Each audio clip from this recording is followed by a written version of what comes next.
एक एकांत जगह में गुरुकुल खोल करके शास्त्र और शास्त्रों की विद्या देते हैं। इसलिए एक लंबे कालखंड के बाद ये जो भक्ति काल था हमारा, जब हमने संकटों से निपटने के लिए भक्ति का सहारा लिया, तमाम लोग आए, चाहे वो सूर हो, मीरा हो, तमाम लोग आए। हर कालखंड में अपने दुश्मनों से लड़ने के लिए आपने रास्ता निकाला, क्योंकि आपके पास उतने ही साधन थे। लेकिन भक्ति काल समाप्त हो चुका है। अब ये काल शक्ति के प्रदर्शन का है। बहुत सारे युद्ध जो दुनिया में लड़े गए, जीडी बख्शी के परिवार में उनके भाई ने 65 का युद्ध लड़ा, खुद जीडी बख्शी साहब ने 71 का युद्ध लड़ा, कर्नल आर.एस. सिंह साहब ने भी युद्ध लड़ा। युद्ध की एक प्रवृत्ति होती है, सरकारें चाहती हैं, सेना चाहती है, प्रधानमंत्री चाहता है, जनरल चाहता है, कर्नल चाहता है। ये देश में पहला युद्ध है जब युद्ध ये चाहता है कि आप उसमें पार्टिसिपेट करें, आपको अपनी भूमिका तय करनी है। जीडी बख्शी साहब ने अपनी भूमिका तय की, पवन जी ने की, कश्मीर में अंकुर शर्मा जी ने की, सुशील पंडित जी ने की, कर्नल आर.एस. सिंह साहब ने की, कैप्टन सिकंदर ने की, विष्णु शंकर जैन ने की, और तमाम लोग इस देश में अपनी भूमिका तय कर चुके हैं। किसी ने मुझसे कुछ कहा नहीं, किसी ने उनको बताया नहीं कि आपको क्यों करना है, कब करना है, कैसे करना है। एक बात और भी कही पवन जी ने, 1947 कैसे हुआ, 1947 के बारे में बहुत चर्चा होती है। हम सब में से कोई नहीं था। हम आज 1947 के बाद की बहुत सारी घटनाओं के बारे में बहुत सारे तथ्य देते हैं, उसको बार बार याद करने, उस दौर के लोगों को जिन्होंने अपनी भूमिका का निर्वहन नहीं किया, उनको कोसने से अच्छा है कि आपको इस सदी ने 2021 में एक मौका दिया है कि आप अपनी भूमिका तय करें। और ये इसलिए न तय करें कि आप भारत राष्ट्र पे कोई एहसान करने वाले हैं, कम से कम आप इसलिए अपनी भूमिका तय करें कि आज हम खड़े होकर के फूल वाले चाचा ने क्या किया, मक्का में पैदा होने वाले पहले जाहिर शिक्षा मंत्री ने क्या किया, हमारे बारे में हमारे जाने के बाद आज की पीढ़ियां ये कहें कि इन्होंने अपना काम किया। यहां ये भी बात हुई कि अर्जुन से कहा कि तू युद्ध कर, तेरे अपने हैं तब भी कर।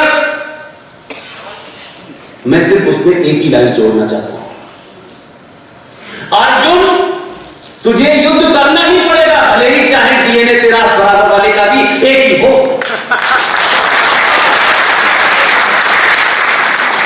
तू हथियार उठा, मार, और इस चिंता में मत परेशान हो कि सामने वाले का डीएनए भी एक है। अगर अपने डीएनए वाले को भी मारना है तो भी तू कर। इसलिए बहुत सारी ताकतें अपने निजी स्वार्थ, निजी एजेंडे के लिए काम करती हैं। इस देश में बहुत सारे लोग ये कहते हैं कि 2014 पैदा हुआ। मैं कहता हूं 2014 पहले इसलिए पैदा हुआ कि आपने 700-800 साल के बाद यादव ठाकुर ब्राह्मण बनिया होने के अलावा सिर्फ 2014 से पहले अपने आप को सनातनी हिंदू समझा।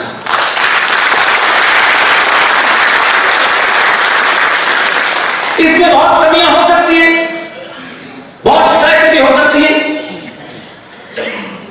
लेकिन इन शिकायतों के कहने, बोलने और चिल्लाने का समय नहीं है।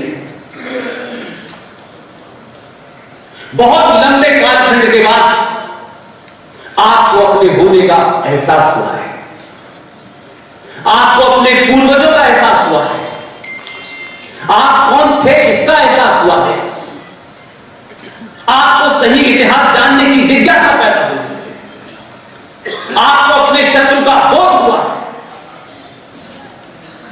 इस लम्हे को, इस घड़ी को तरह तरह के जुमले और नारों से नष्ट होने मत दीजिए। समय मिला है, इसका पूरा सदुपयोग कीजिए। हम सब की कोशिश सिर्फ इतनी है कि 5 साल में जब आपको एक चांस मिले तो घर से निकलते वक्त यह सोच के जाइएगा कि हम जो बटन दबाने जा रहे हैं इससे हमें जीएसटी में छूट कितनी मिलेगी, इनकम टैक्स में स्लैब कितनी मिलेगी, पेट्रोल का भाव कितना है, प्याज का भाव कितना है। ये मुद्दे जब तक संसार में मनुष्य रहेगा चलते रहेंगे। बटन दबाने से पहले ये जरूर सोचिएगा क्या आपको देश बचाना है, सरकार बचानी है या राष्ट्र।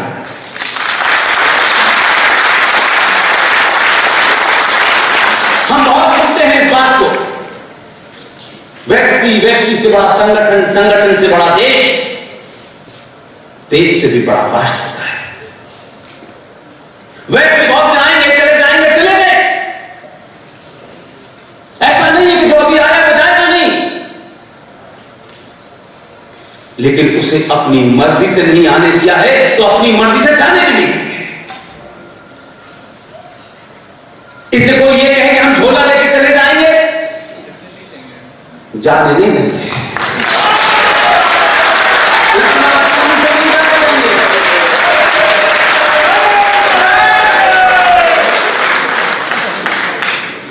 और ये बात तथ्यों पे कह रहा हूं।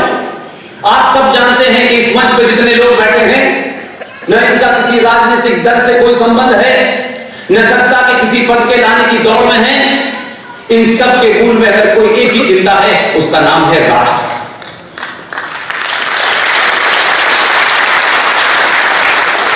बहुत सारे युवा यहां बैठे हुए हैं। फिजिक्स में एक न्यूटन का लॉ है, बहुत लोगों ने सुना होगा। यहां इलाहाबाद विश्वविद्यालय से मेरी बहन मंजू तिवारी भी आई हुई है, या मुंबई से गोविंद शाह भी यहां आए हुए हैं, या कटक से शंभुनाथ शाह भी आए हुए हैं। कौन सी ऐसी वजह है कि मुंबई से बड़े बड़े धनाढ्य लोग जो सेकंडों में करोड़ों रुपया कमाते हैं, सब कुछ छोड़ करके आपके सभागार में खामोशी से बैठे हैं। हमारे भाषण से उन्हें कुछ मिलने वाला नहीं है। कोई बात जरूर है, कोई आग जरूर है जो उनके अंदर लगी हुई है, इसलिए वो आपके बीच में आए। आपके बीच में पहली बार विष्णु शंकर जैन को आपने सुना होगा। बहुत लोग ये पूछते हैं कि आपकी इस मुहिम का मतलब क्या है, आप चाहते क्या हैं, आपका एजेंडा क्या है, लक्ष्य क्या है। हम सबका लक्ष्य एक ही है कि मैं अपने चाहने से यहां नहीं खड़ा हूं। हम सब ने,